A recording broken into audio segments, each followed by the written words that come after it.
안녕하세요. 오늘도 재미있게 해보겠습니다. 오늘은 재미없는 보안을 재미있게 얘기해 보려고 하는데요. 보안이 왜 중요한지는 다들 뭐 각자 생각이 있으니까 다들 중요하다고 하죠. 뭐 보안이 안 중요해라는 사람은 못 본 것 같아요. 근데 생각만큼 중요한 만큼 보안에 대해서 신경 쓰고 돈을 투자하는 회사는 또 많이 못 본 것 같습니다. 제 개인적인 생각으로는 보안은 지키는 거니까 돈은 많이 들어가는데 딱히 보이는 건 없어요. 사건, 사고가 일어나기 전까지 이게 계속 뭔가 시간도 많이 들어가고 인력도 많이 들어가고 돈도 많이 들어가는데 그냥 아무 일 없으면 최고인 게 보안이니까 사실은 뭐 은행이나 뭐 그런 데 아니고서는 뭔가 돈을 많이 안 투자하는 것 같습니다. 그래서 회사에 보안 담당 엔지니어가 없다는 가정하에 보통 어떻게 해야 되나를 간략하게 한번 얘기를 해보겠습니다. 보안은 어, 복잡한데 이렇게 하나씩 요 가운데 걸 먼저 보자면 보안은 이렇게 한 가지로 되는 게 없어요. 이렇게 뭔가 층층이 여러 가지 보호막을 펼칩니다. 이게 하나 뚫리면 또 하나 막고 하나 뚫리면 또 하나 막고 이런 느낌으로 여러 가지 층층이 이렇게 하는 걸 기본 원칙으로 합니다. 그래서 첫 번째 볼 거는 휴먼 레이어인데요. 휴먼 레이어는 이제 사람이죠. 이 사람이 실수를 안 하게 만들겠다 뭐 이런 느낌입니다. 그래서 여기 노비포라는 회사가 있습니다.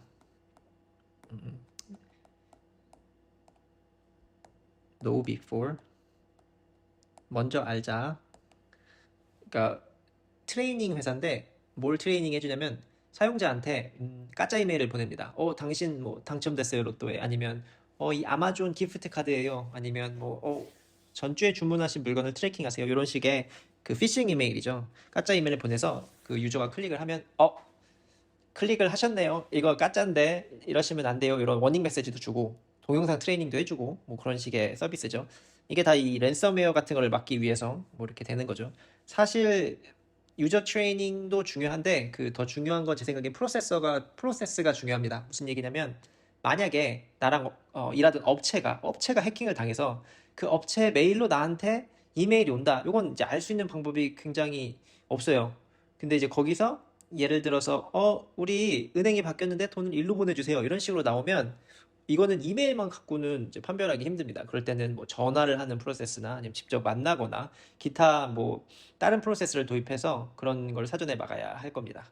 그래서 아무튼 이렇게 유저 트레이닝 하는 레이어가 하나 있다라고 먼저 설명을 드리고 두 다음에는 perimeter security 레이어는 이제 물리적 보안 그리고 피싱 이메일까지 포함합니다. 그래서 일단 물리적 보안을 보면 이렇게 키카드 찍는 거죠. 이게 왜 중요하냐면 만약에 서버룸이 뭔가 이렇게 문제가 생겼어. 그랬을 때 이 키카드를 찍거나 아니면 오피스에서 누가 노트북을 가져갔어. 그건 이제 오피스에서 노트북 가져간 거 이제 보안 카메라로 봐야겠고 만약에 서버룸에 누가 전선을 끊어 먹었네? 그러면 이제 이 키카드를 찍으면 누가 언제 마지막에 액세스했나 이런 거 보이겠죠. 당연히 이제 카메라도 나와서 이제 물리적으로 무슨 문제가 있는지 봐야겠고 실제로 생각보다 오피스가 이제 문이 열려 있으면 노트북을 훔쳐가는 사례가 종종 있다고 많이 들었습니다. 또 한 가지는 이메일에 대한 보안인데 방금 설명드린 노비포를 연장시켜서 설명드리면 예를 들어서 뭐 피싱 이메일, 바이러스가 있는 이메일 링크나 파일을 이제 받았다고 했을 때 사용자가 그걸 알긴 힘들어요. 사실상 그렇지 않습니까? 내가 이게 뭔지 어떻게 알아? 하지만 이 솔루션 있죠. 이 프루브포인트나 마이크로소프트의 이런 세이프 링크 같은 거를 이건 에디셔널 라이센스가 필요할 겁니다. 세이프 링크를 사용하면 클릭을 하면 내 컴퓨터에 그 링크가 바로 가지 않고 마이크로소프트나 프로포인트에 한번 거쳐서 거기서 검사를 합니다. 이게 바이러스인지 뭔지. 그러고 나서 이게 안전하다 그럼 이제 링크에 도착을 하는 거고 이게 안 좋다 이게 바이러스가 있다 하면 이런 식의 워닝 메시지를 주게 되는 거죠. 그리고 또 한 가지는 첨부 파일도 마찬가지입니다. 여기 첨부 파일도 얘네가 이메일을 받으면 다 스캔을 해서 안전하면 나한테 보내주고 첨부 파일이 이게 바이러스가 있다 그러면 이제 이 쿼런틴이라고 해서 따로 놓고 이제 관리자가 관리하게 하는 거죠. 이 IT 사람이 이런 거는 한번 봐주십시오. 여기 바이러스가 있습니다. 뭐 이렇게 되는 거죠. 네, 그래서 이런 솔루션을 써서 이메일을 지킬 수 있다. 그리고 또 한 가지 중요한 거는 이제 이런 솔루션이 보통 SPF, DCAM, DMARC 이런 걸 써서 판별을 합니다. 이게 조금 복잡하고 이건 좀 너무 투마치야 라고 생각할 수 있겠지만 이게 중요한 이유는 뭐냐면 우리 회사가 제대로 IP 주소를 등록 안 하고 또 이런 DCAM이나 이런 거를 설정을 잘 안 해놨다. 우리 회사 이메일이. 그러면은 상대편 업체에서 우리 회사 이메일을 스팸이나 아니면 그런 피싱 이메일로 간주해서 쿼런틴에 넣을 수가 있어요. 그러니까 우리 회사 이메일을 못 받는 거죠. 내가 아무리 이메일 보내도 그쪽 회사에서 이메일 안 왔는데요? 하는 그런 게 생길 수가 있어요. 왜냐? 이제 당연한 얘기지만 요즘 그러니까 너무 이런 이메일로 일어나는 그런 해킹 사례가 빈번하다 보니까 이런 것들을 이제 등록해야만 인증을 받아야만 서로 이메일 통신을 주고받는다 하는 업체가 많아요. 안 그러면은 니네 제대로 인증도 안 된 그냥 이메일 갖다가 그 니네 뭐 해킹 당했는지도 모르고 내가 그런 거를 믿을 수가 없지 뭐 이렇게 하기 때문에 이런 인증은 이제 받아서 이메일을 쓰시는 게 좋고요. 그다음에 요 MX 툴박스 같은 데서 이제 검색을 해보시면 내가 인증이 돼 있나 안 됐나 돼 있나 안 돼 있나 나옵니다. 이 mxtoolbox.com mxtoolbox 구글에 검색해 보시면 나올 겁니다. 이런 데서 이제 요거를 누르면 요 밑에 요렇게 이런 모양이 나오는데 여기서 SPF Dcam, D마이크를 검색해서 이게 다 초록색이 이런 식으로 떠야 됩니다. 안 그러면 우리 회사 이메일이 다른 회사에서 볼 때 스팸으로 걸릴 가능성이 높아요. 예, 아무튼 그런 부분을 좀 유의하셔야 되겠고, 다음 이제 네트워크입니다. 네트워크는 이제 크게 방화벽과 라우터로 볼 수 있는데, 라우터는 쉽게 얘기해서 이제 그런 거예요. 예를 들어 라우터라는 사람이 있다고 가정을 해볼게요. 그러면은 예를 들어서 이제 그 컴퓨터에서 네이버닷컴이라고 딱 치면 이제 라우터라는 사람이 이제 그 데이터 패킷이 이제 오는 걸 보고 너 어디 갑니까? 그럼 네이버닷컴 갑니다. 그러면 저길로 가세요. 그리고 야후닷컴 갑니다. 그럼 이쪽으로 가세요. 이렇게 방향을 이렇게 정해주고 어디로 갈지 해준 애들이 라우터입니다. 요거는 시스코 브라키의 라우터 컨피규레이션 그 스크린 캡처인데 자세한 거는 기회가 되면 다음에 얘기를 하고 아무튼 이런 화면을 설정을 해서 집에서도 라우터는 쓰죠. 근데 이런 화면 설정하는 거 다음에 한번 얘기를 해볼게요. 아무튼 이런 거 설정해서 라우터를 한다. 그리고 방화벽은 비슷합니다. 라우터랑 비슷한데 얘네들은 뭐가 되고 뭐가 안 되고를 결정해요. 그러니까 예를 들어 똑같이 저 네이버 갑니다 라고 이제 패킷이 왔어요. 근데 이제 방화벽은 어디 한번 보자. 우리 룰을 볼게요. 이게 룰인데 방화벽에 보통 룰이 있습니다. 룰이나 팔러시라고 하는데 이런 게 있어서 네이버닷컴 간다고요? 안 돼요. 우리는 카카오니까 네이버닷컴은 블락입니다. 뭐 이런 식으로 하는 거죠. 그래서 여기 한 줄을 일단 설명을 해드리면 이제 이게 allow 써있죠. 이게 allow나 deny 이 둘 중에 하나예요. 프로토콜 요거는 이제 TCP나 UDP인데 요거 skip source는 이제 어디서부터 오냐입니다. 그러니까 내가 어디서부터 출발했냐, destination은 반대로 어디까지 갈 거냐 이런 거죠. 그다음에 source port, destination port. port는 이것도 나중에 설명을 드려야 되는데 한 가지만 얘기하면은 모든 인터넷을 가는 데는 포트가 붙어요 뒤에. 예를 들어서 그냥 인터넷은 80 포트가 붙고요. 그다음에 HTTPS secure한 인터넷은 443 포트가 붙습니다. 80은 HTTP고 443은 HTTPS입니다. 뭐 그런 식으로 돼서 어디 가고 어디 간다고 하거나 어디 들어왔을 때 뭘 막고 오케이 하고 그런 것들을 정해주는 게 방화벽이다. 기본적으로 그렇게 생각하시면 될 것 같아요. 그래서 한 가지 첫 번째 줄을 다시 보자면 source 아무나 상관없어. n이잖아요. 아무나 어쨌건가 프로토콜도 아무거나 포트도 아무거나 8888 이게 구글 DNS거든요. 구글 DNS를 갈 때 포트 상관없어. 구글 가는 거면. 여기는 이제 커멘트는 그냥 임의로 적어 놓은 거죠. DNS라고. allow. 오케이. 아무나 구글 DNS를 가고 싶다면 넌 오케이야. 막지 않겠어. 약간 그런 느낌인 거죠. 그리고 방화벽은 이렇게 그 팔러시의 넘버에 따라서 이렇게 순서적으로 갑니다. 이게 무슨 얘기냐면은 1번에서 allow를 하면 2번에서 블락을 해도 그냥 allow에서 끝이에요. 반대로 얘기하면은 만약에 1번에서 블락이 돼 있으면 2번에서 allow를 해도 그거는 이제 블락이 1번에서 됐으니까 거기서 막힙니다. 그래서 순차적으로 요거 확인하고 2번 가고 3번 가고 4번 가고 이런 식의 구조고요. 그 다음에 얘네들이 이제 돈을 벌어야 되니까 이제 방화벽 회사가 IPS라는 걸 만들었습니다. 이건 뭐냐면 만약에 우리 회사에 해킹을 당해서 뭐 데이터가 쭉쭉 빠져나가는 거를 봤어. 그럼 얘네가 자동으로 막아줍니다. 디테일하게 어떻게 되는지는 사실 잘 모르겠지만 어쨌든 IPS 기능을 돈 주고 이렇게 사면은 이제 그런 뭔가 침입에 대한 데이터가 유출되는 걸 막을 수 있다고 해서 기본적으로 IPS까지는 구입을 합니다. 그래서 기본적으로 방화벽 기능 설명드렸고요. 그 다음에 요거는 잘 안 합니다. 이게 회사에서 보통 웹메일이나 뭐 이메일 프로텍션이라고 하는데 왜냐면 노트북을 써서 집에서 하는 경우도 있기 때문에 얘는 잘은 안 하고 그다음에 SIM은 뭐냐면 모든 그 로그라고나 할까요? 그 컴퓨터에서 행해지는 모든 뭐 로그인이 실패하거나 어디를 접속했다거나 그런 데이터가 있지 않습니까? 그걸 다 끌어모아서 한 서버에 놓습니다. 전 직원의 데이터를. 그런 다음에 이제 문제가 생겼을 때 거기서 검색을 하는 거죠. 보니까 이 심 서버에 보니까 당신 컴퓨터가 지금 3일 전에 뭐 중국에서 로그인 시도에 실패했다는데 중국 가신 적 있으세요? 이제 이런 걸 찾아서 볼 수 있는 거죠. 그다음에 한 가지만 더 보자면 방화벽에는 이제 그 아까 설명드린 게 이제 레이어 7이고요. IP 단위로 되는. 그다음에 레이어 7, 레이어 3고요. 7이 있어요. 7은 뭐냐면 어플리케이션 레벨인데 간단하게 얘기해서 우리 회사는 게임이나 뭐 이상한 야한 사이트나 도박 사이트나 이걸 막고 싶어. 그럴 때는 레이어 7을 사용해서 그걸 막는다라고 보시면 될 것 같아요. 그다음에 추가로 VPN이라는 게 있습니다. 이것도 이제 네트워크에서 쓰는 건데 만약에 내가 안전하게 회사 밖에서 회사 데이터를 접근하고 싶다. 그럴 때는 이제 VPN을 쓰면 된다. 그렇게까지만 생각하시면 될 것 같습니다. 이 VPN을 안 쓰고 그냥 팀뷰어나 아니면 퍼블릭 포트나 뭐 그런 걸 쓸 수도 있는데 그런 게 약간 위험합니다. 팀뷰어 같은 경우에는 뭐 팀뷰어가 해킹을 당하면 완전 뚫리는 거고 그 다음에 뭐 퍼블릭하게 그러니까 퍼블릭하게라는 뜻은 아이디랑 비밀번호만 있으면 누구든지 회사 서버에 접근할 수 있게 그렇게 하면은 이제 여러 가지 해킹 툴로 인해서 시도를 당할 수가 있는 거죠. VPN은 원천적으로 내가 먼저 인증을 한 다음에 그 데이터를 중간에 인크립트, 암호화 해가지고 접속을 하는 거기 때문에 상대적으로 안전하고 보통 회사에서는 이제 내부 데이터 접근할 때 VPN을 많이 쓰죠.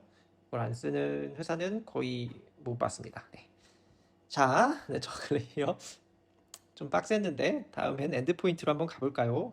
엔드포인트는 상대적으로 좀 이해하기 쉽습니다. 그냥 보안 엔타이 바이러스 백신 이런 겁니다. 그래서 여기 조금 복잡한 차트가 있는데 이게 뭐냐면 백신을 쓴다고 했을 때 백신이 한두 가지가 아니지 않습니까? 종류가. 그래서 보통은 이런 툴을 씁니다. 이런 G2 그리드나 가트너 차트나 이런 걸 해서 꼭 백신만 아니더라도 내가 회사에 어떤 소프트웨어든 구매를 하고 싶은데 이게 좋은 건지 나쁜 건지 모르겠다. 그러면 음악은 뭐 멜론이나 이런 데서 순위를 보던가 그 다음에 뭐 음식점은 미국의 옐프나 뭐 이런 데 보지 않습니까? 그런 거랑 비슷하다고 보시면 됩니다.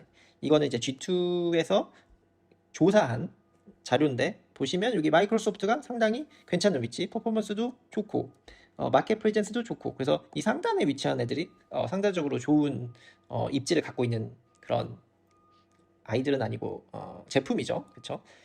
가트너가 좀 더 공신력 있는 느낌인데 이건 데이터를 돈 주고 사야 되는지 이게 좀 찾기가 쉽지 않아요. 그래서 아무튼 가트너랑 G2랑 저는 동시 둘 다 봅니다. 그래서 이런 식으로 무언가 어플리케이션이나 소프트웨어를 구매해야 되는데 이게 좋은지 안 좋은지 뭘 사야 될지 모르겠을 땐 이거를 보시고 이 오른쪽 위에 있는 애들을 선정하는 게 좋다.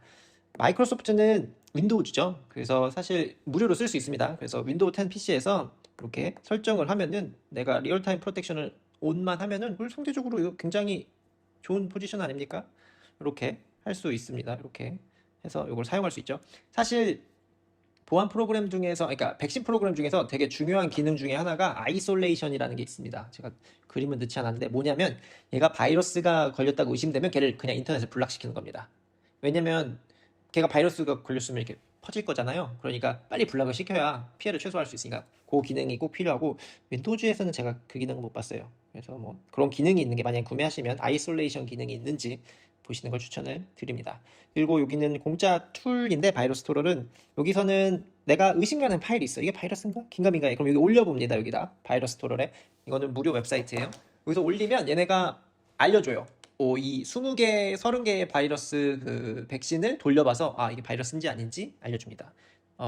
이 링크도 URL도 얘네가 판별을 해주고요. 근데 한 가지 주의할 점은 옛날에 누군가 여기다가 되게 기밀 문서를 올렸다가 여기서 유출이 된 적이 있다고 들었어요. 그래서 회사에 정말 중요한 기밀 문서다. 그럼 사용하지 않는 걸 추천드립니다. 사용하지 않는 걸 추천드리는 말이 좀 이상한데 사용하지 않기를 바랍니다.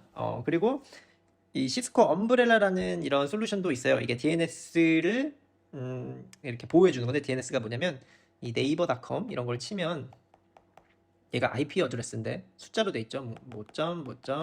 뭔데 이렇게 변환해 주는 거지 않습니까? 그럼 이 중간에 들어간 게 DNS입니다. 그래서 해킹을 할 때 만약에 이 DNS 서버를 장악하게 되면 네이버닷컴을 쳐서 네이버닷컴이랑 똑같이 생긴 가짜 사이트를 만들어서 거기다가 비밀번호 아이디를 치면 그걸 이제 빼먹는 그런 게 있죠. 그렇기 때문에 DNS를 어떻게 보면은 보호하는 게 중요한데 이제 이런 시스코 같은 솔루션을 쓰면 그게 될 수 있고요. 얘네가 사실 DNS는 구글도 있고 공짜도 많아서 굳이 이 DNS 자체를 보호하는 데 쓰기보다는 이 세상의 수많은 웹사이트 중에서 어느 게 이제 해킹에 취약한 웹사이트고 어떤 게 안전한 웹사이트인지 알기 어렵지 않습니까? 그래서 걔네들이 이제 DNS로에다가 그런 걸 업데이트해서 만약에 위험한 사이트다 그러면은 아예 들어가지 않게 그렇게 해주는 기능을 함께 하고 있습니다. 자, 다음은 뭘까요? 다음은 어플리케이션입니다. 어플리케이션 레이어는 상대적으로 심플합니다. 이게 패치 업데이트, 이거 윈도우 업데이트 하기 굉장히 싫지 않습니까? 너무 자주 있고 컴퓨터 오래 걸리고. 하지만 이걸 안 하면 어, 취약하다는 거예요. 이게 왜 취약하냐면 이 코로나 백신도 그렇지만 항상 코로나 바이러스도 그렇지만 항상 바이러스가 백신보다 먼저 나오지 않습니까? 그렇기 때문에 항상 바이러스나 뭐 취약한 게 있으면 얘네들이 계속 이제 패치를 해주는 거예요. 이게 처음부터 그냥 완전 무결하게 만들면 좋은데 그게 안 되니까 항상 이렇게 패치나 업데이트를 통해서, 뭐 아이폰도 마찬가지입니다. 아이폰이나 모든 다 패치나 업데이트가 있지 않습니까? 그래서 그런 거를 꼭 최신으로 해줘야 사실 더 안전합니다. 이 세큐리티 엔지니어 분들이 이런 걸 무슨 주식처럼 맨날 봐요. 그래서 맨날 뭐 이렇게 또 이게 뚫렸다, 이거 해야 된다, 이거 업데이트 했냐, 안 한 컴퓨터 없냐, 뭐 이런 거 얘기합니다. 사실 굉장히 귀찮은 일이지만 해야죠. 데이터 세큐리티는 보통 이제 데이터베이스나 이런 거를 암호화하는 건데, 윈도우에도 있습니다. 이거 윈도우 10에 빌라커라는 건데, 요거는 그냥 이제 켜서 쓰시면 됩니다. 그러면 어떤 일이 일어나냐 하면 암호화가 되는 거죠. 그게 뭔 소리냐면, 만약에 컴퓨터를 누가 훔쳐가서 하드를 이제 데이터를 뜯어가지고 새 컴퓨터에 꽂아. 그러면 이제 데이터가 다 읽히겠죠. 그러면 이제 데이터 유출이 되는 거니까 이 빈라커라는 걸로 컴퓨터를 다 암호화합니다. 그러면 하드를 빼서 다른 컴퓨터에 꽂으면 빈라커 암호화 안 되면 데이터 접근 못합니다. 이런 식으로 뜨죠. 한 가지 주의점은 나도 까먹을 수가 있어요. 그 패스코드를 내가 그럴 일이 있을 수도 있으니까 이걸 잘 정리해 놓으셔야 되고, 만약에 도메인 조인해서 도메인에서 쓰시면 이게 정리가 돼서 이제 나중에 조회를 할 수 있으니까 좀 편하게 쓸 수 있습니다. 도메인에 관한 거는 제가 다음에 한번 다뤄볼게요. 거기까지 했고, 미션 크리티컬 에셋은 이제 백업입니다. 이제 이랬거나 저랬거나 랜섬웨어에 걸릴 수 있는 가능성 항상 있으니까 백업을 미리 해놓자라는 겁니다. 만약에 쉐어 드라이브를 쓴다 그러면은 뭐 이런 식으로 윈도우 백업에다가 써서 쉐어 드라이브에 백업을 해놓으면 되는데, 만약에 이거 복잡하고 잘 모르겠다 하면 이제 원드라이브 같은 걸 쓰시면 됩니다. 원드라이브를 켜면 이런 식으로 어디를 백업할까요?를 물어봐요. 그럼 보통 데스크탑, 마이 다큐먼트, 픽처 이런 식으로 백업을 해서 만약에 랜섬웨어에 걸렸어, 바이러스에 걸렸으면 과거로 시간을 돌려서 안 걸린 시간으로 가서 데이터를 복구할 수 있습니다.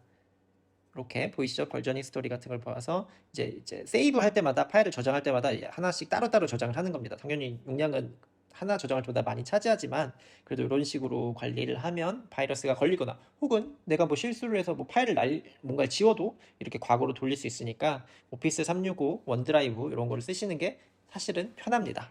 그리고 한 가지 더 말씀을 드리자면, 이 쉐어 드라이브 같은 거 쓸 때 권한을 그냥 다 주는 경우가 있어요. 그러니까 신입사원이건 차장님이건 부장님이건 다 똑같은 쉐어 드라이브 권한을 주면 바이러스가 한 명이 걸렸을 때 전체가 팍 퍼집니다. 마치 코로나 바이러스 있는데 다 한 방에 있는 것과 같은 거죠. 그래서 조금 권한을 나눠서 뭐 신입사원은 이런 A란 폴더까지만 접근 가능, 그다음에 뭐 차장님은 뭐 C까지 가능, 그렇게 나눠놓으면 바이러스가 걸려도 이렇게 팍 퍼지는 거를 막을 수 있죠. 조금 피해를 줄이는 거죠. 이렇게 다 얘기를 해봤는데, 마지막 한 가지, 요 두 가지 설명을 하고 마치도록 하겠습니다. 이 제로데이 어택이라는 거는 아까 말씀드린 항상 바이러스가 패치보다 먼저 나오기 때문에 이런 게 항상 가능하다. 그래서 패치가 중요하다는 점이고, 요거는 이제 보험입니다. 이제 회사에서 이렇게 하든 저렇게 하든 항상 이제 뚫릴 가능성이 있으니까 보험을 들어놓습니다. 그래서 보험을 들어놓으면 회사가 데이터 복구하는데 드는 비용이나 그다음에 모니터링 서비스도 해주고, 얘네도 그러니까 건강보험 들면 건강하라고 이렇게 체크하라고 하잖아요. 피 검사도 하면 뭐 깎아주기도 하고 그런 식이죠. 그러니까 무슨 일이 안 일어나는 게 보험회사도 최고니까 그런 것도 이제 서비스를 해주고, 그다음에 컴퓨터가 뭐 그런 거 고장 났을 때 고쳐주는 것도 해주고, 그다음에 뭐 만약에 회사가 커서 뉴스나 미디어에 뭔가를 해야 된다면 이제 그런 것도 이제 같이 도와주고, 그런 식의 보험도 회사가 들어놓게 됩니다. 네, 좀 길게 했는데 오늘은 여기까지 하겠습니다. 네, 감사합니다.